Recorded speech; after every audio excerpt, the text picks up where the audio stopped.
Hi అండి, welcome to అమ్మమ్మ వంటింటి రుచులండి. సంబర్ కదండి ఇది, అందుకని ములక్కాయ పచ్చడి చేసి చూపిస్తానండి మీకు. వంటింట్లోకి వెళ్ళిపోదాం, ఫాలో అవ్వండి. గ్యాస్ వెలిగించుకుందామండి. గ్యాస్ వెలిగించుకుని ఒక పావు లీటర్కి మాత్రం వాటర్ పెట్టుకోండి. చూసారా వాటర్ ఎలా మరుగుతుందో? ఇలా బుడకలుగా కాగితేనే పచ్చడి బాగా నిల్వ ఉంటుందండి. అందుకని ఇదిగోండి చింతపండు అండి 250 గ్రాములు తీసుకున్నా, అంటే పావు కేజీ అనమాట. ఈ పావు కేజీ చింతపండుని పెంకులే లేకుండా చిక్కం లేకుండా ఇలా నీట్గా ఒలుసుకోండి ఇదంతా ఇట్లా. ఇప్పుడు వేడి నీళ్ళల్లో పెట్టేసేద్దాం. ఆ వేడి నీళ్ళల్లో పెడితేనే పచ్చడి బాగా నిల్వ ఉంటుందండి.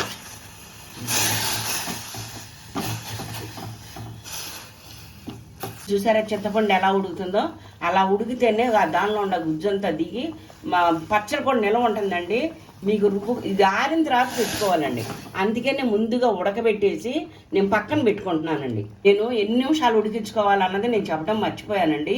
4 నిమిషాల నుండి 5 నిమిషాల వరకు ఉడికించుకోండి. చాలా బాగుంటుంది అనమాట, పేస్ట్ లాగా వస్తుంది చింతపండు. దీన్ని పక్కన పెట్టేసుకుని ములక్కాయ ముక్కలు ఎలా వేయించుకోవాలి ఏంటి అన్నది చూపిస్తానండి. నేను బాండీ పెట్టుకుంటున్నానండి.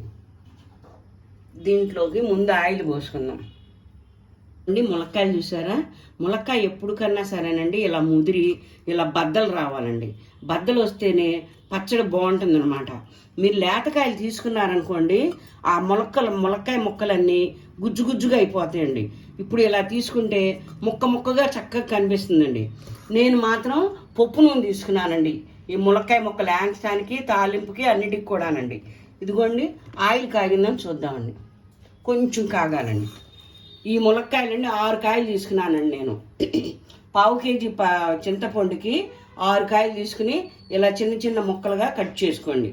బాగా ములక్కాయని శుభ్రంగా కడుక్కుని నీట్గా పొడిగూడతో తుడిసేసి ఇలా ముక్కలు కోసుకోండి. ఏమైనా తడి ఉందనుకోండి పచ్చడి మాత్రం నిల్వ ఉండదండి, పాడైపోతుంది అనమాట. అందుకనే చాలా జాగ్రత్తగా కోసేసి కొంచెంసేపు బట్ట వేసి ఆరబెట్టుకోవాలండి ముక్కల్ని. ఇలా ఆయిల్ చూసారా కాగింది. కొంచెం ముక్కలు వేసుకుని ఇలా వేయించుకోవాలండి. నిదానంగా వేసుకోండి, లేకపోతే నూనె కింది మన మీదకి వస్తుందండి. పప్పు నూనె కాదండి, కొంచెం పొంగే వస్తుందండి.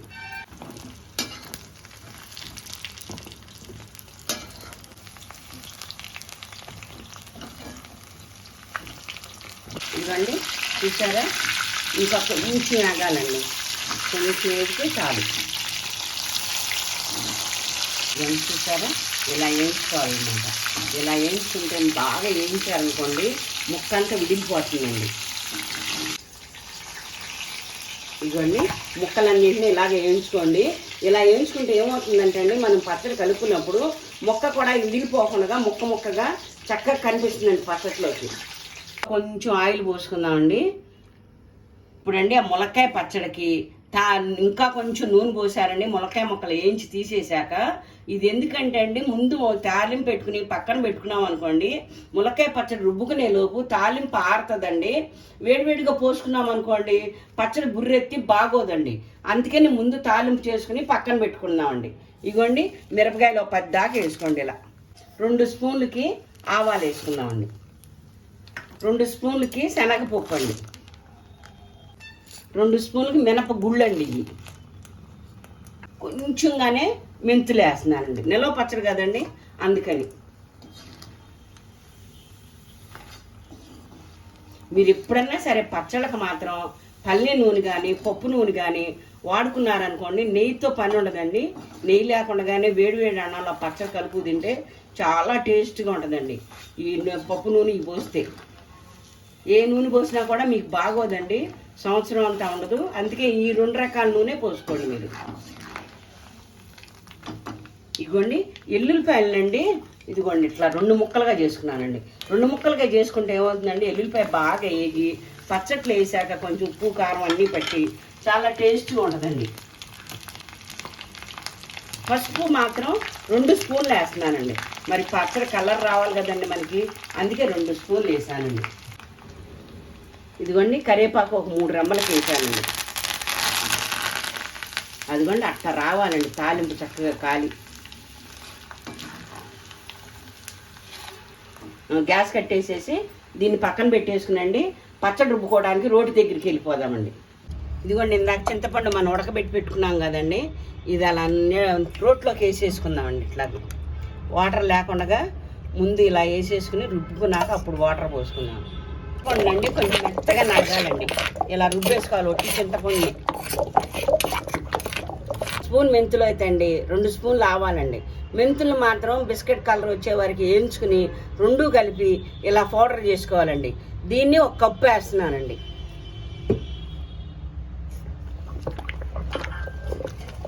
ఇది కూడా కొంచెం నలగనిద్దాము. 1/2 కేజీ అండి కారం, 1/2 కేజీ చింతపండు, 1/2 కేజీ కారం, 6 ములక్కాయలకండి. ఇది కూడా ఇలా పోసేసుకుని మెత్తగా రుబ్బుకోవాలండి.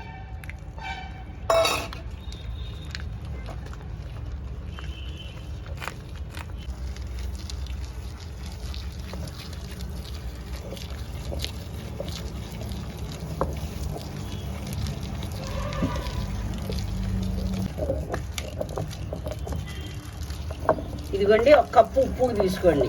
ఇదిగోండి దీనిలోకి పోసేస్తున్నా కప్పు ఉప్పు. ఇంకా మీరు చాలకపోతేనండి నిలవ పచ్చడి కాబట్టి కొంచెం ఉప్పు ఎక్కువగానే ఉండాలండి. లేకపోతే ఏమవుతుందంటే మనకి పచ్చడి అంతా పాడైపోయి బూజు వచ్చేస్తుందండి. ఉప్పు మాత్రం కరెక్ట్గా చూసుకోండి. మీరు కొంచెం ఉప్పుగా ఉన్నా పర్వాలేదు, పచ్చడి మరీ తక్కువైంది అనుకోండి పచ్చడి బాగోదు మీకు.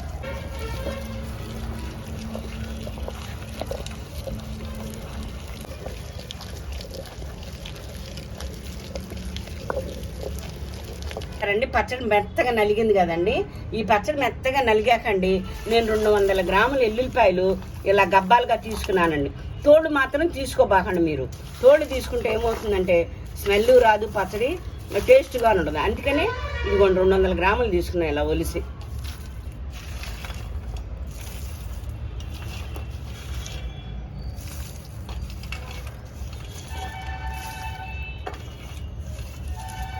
మరీ ఎక్కువ పచ్చడి ఉందనుకోండి ఎక్కువ పచ్చట్లు వేసి రుబ్బుకోబాకండి. ఏంటంటే ఎల్లుల్లిపాయ త్వరగా నలగదండి. నేను పచ్చడి తీసేసి పక్కన పెట్టుకున్నాను. ఎల్లుల్లిపాయ నలిగాక అది ఇది కలిపి మొత్తం ఒక 4-5 తిప్పులు తిప్పుకుని పచ్చడి తీసేసుకోవచ్చండి. ఎల్లుల్లిపాయ నలిగాక ఇదిగోండి చూసారండి. ఇదిగోండి ఇలా మెత్తగా రుబ్బుకోవాలండి పచ్చడిని రుబ్బుకున్నాక మనం ఇందాక ములక్కాయ ముక్కలు వేయించుకున్నాం కదండి, ఈ ములక్కాయ ముక్కలు కూడా దీనిలో వేసేయాలండి. ఇదిగోండి ఇందాక ములక్కాయ ముక్కలు వేయించుకున్నాం కదండి, ఈ ములక్కాయ ముక్కలు వేసాక మాత్రం అండి మీరు చాలా నిదానంగా తిప్పుకోండి. ఎందుకంటే అండి ములక్కాయలు వేయించినాయి కదండి బద్దలల్లో అయిపోతాయి అనమాట. అవ్వకుండా ఎలాగో చక్కగా నిదానంగా తిప్పుకోండి పచ్చడి అంతా.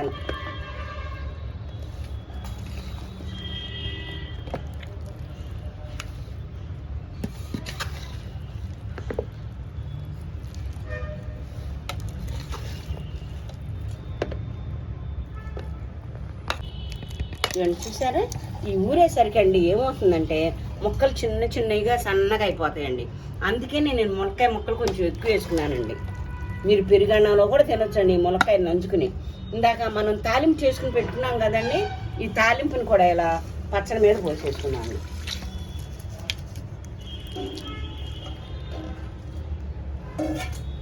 అంతేనండి పచ్చడి ఎంత చూసారా ఎంత ఈజీగా అయిపోయిందో. సంవత్సరం ఉంచుకోవచ్చండి. 1 గంట సేపు పని లేదు అనుకోకుండా నిదానంగా చేసుకోండి. నిలవ పచ్చడిని చాలా బాగుంటుందండి, సంవత్సరం అంతా ఉంటుంది. మీరు దీన్ని ఒక సీసాలో పెట్టేసుకుని ఫ్రిడ్జ్లో పెట్టుకోండి. ఫ్రిడ్జ్లో పెట్టుకుంటే ఇంకా బాగుంటుందండి మొక్క దీను. ఫ్రిడ్జ్లో పెట్టుకునేటప్పుడు ఏం చేస్తారంటే అండి 3 రోజులు 4 రోజులు ఆగాక మాత్రం పెట్టుకోండి. ఎందుకంటే ఈ ములక్కాయ మొక్క ఉప్పు కారం నూనె అన్నీ పట్టవండి వెంటనే పెడితే. అందుకని 4-3 రోజులు ఆగాక కొంచెం ఊరాక అప్పుడు మీరు ఫ్రిడ్జ్లో పెట్టుకోండి. పచ్చడి మాత్రం తినొచ్చండి ఇప్పటికిప్పుడు తిరమాతయ్యగానే. చూసారా ఎంత బాగుందో చూడటానికి. వేడి అన్నంలో నెయ్యి కూడా వేసుకోవటం లేదండి. నేను పప్పు నూనె వేసాగా ఇవన్నీ వేయించాను, తాలింపు పెట్టాను. వేడి అన్నంలో కలుపుకొని తింటే చాలా టేస్ట్గా ఉంటుందండి. వచ్చేదంతా వర్షాకాలం శీతాకాలం కదండి, పచ్చళ్ళు చాలా బాగుంటాయండి ఇలా కలుపుకు తింటే. ఈ ములక్కాయ పచ్చడి అండి నేను చేసినట్టుగా మీరు కూడా ఇంట్లో చేసుకుని ఎలా ఉంది టేస్ట్ ఏంటన్నది నాకు కామెంట్ చేయండి. నాకు కామెంట్ చేస్తేనే కదండి నాకు తెలిసేది. నా వీడియోని మీరు అందరూ షేర్ చేసుకోండి, లైక్స్ కొట్టండి. నా ఛానల్ని చూడని వారు కొత్తగా చూసేవారు ఉంటే తప్పనిసరిగా సబ్స్క్రైబ్ మాత్రం మర్చిపోబాకండి.